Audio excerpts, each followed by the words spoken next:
Hey everyone, this is Ms. Moffat from across the Literverse. My shiny new steampunk calendar informs me that a new year of reading is upon us, and I am noticing a distinct lack of retrospection video on my channel. For the second year running, I'll be completing the official year-end book tag, a general reading survey comprised of 19 categories. Once again, I'll be splitting this book tag across 2 videos to give me ample room to ramble if need be. And let's be honest, it's about books, so I'm sure I can ramble a fair bit. I'll be honest here, kids, 2014 was not the best year for your fearless Moffat on just about all fronts, but it was particularly rough when it came to the old reading list. In 2014, I read 38 books, which worked out to be about 9,473 pages. It hurts to even say that out loud. That being said, I did find some great new reads this year, and I revisited some old favorites along the way. So without further ado, I give you part 1 of Ms. Moffat's year-end book tag, the 2014 edition.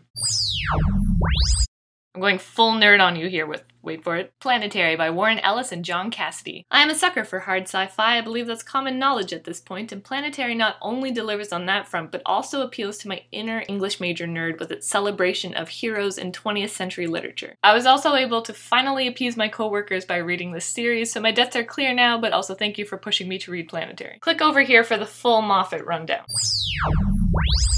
Timewarped, Unlocking the Mysteries of Time Perception by Claudia Hammond. I don't often bail on books, and I definitely bailed on this one. I mean, I was intrigued with the idea of the internal clock and how we perceive the passage of time. For example, why time flies when we're with people we love, and yet it comes to a crawl when we're anxious. But this one just didn't deliver. And it made me aware of how slowly time can pass when you're reading a book you can't get into. In fact, I was getting frustrated by how often Hammond interrupted her own stories with even more half-explained examples and stories. Skip it.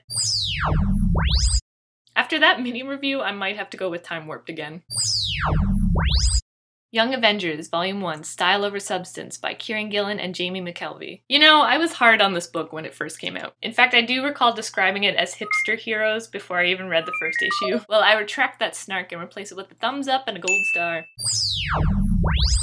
The Night Circus by Erin Morgenstern. I first read this book back in February of 2012, and I was in the mood for a magical, romantic October read, and I ended up reigniting my love for this book. I'm fairly certain I harassed all my literary friends with this book, and I even recommended it to the uber literary wife of one of my coworkers, and even she loved it. Queen of recommendations right here.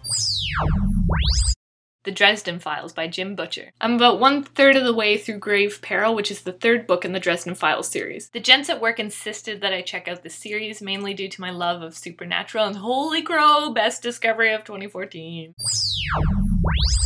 I will fly my Otaku Flag here and pick, no matter how you look at it, it's you guys' fault I'm not popular. I actually cringe while reading this series. The main character is so socially inept, and I love every moment of it. Well, I seem to have stumbled into Jim Butcher's fandom. Stumbled or shoved into... Thanks to the gents at work. If you want a quick, engaging, exciting read, Butcher's your man.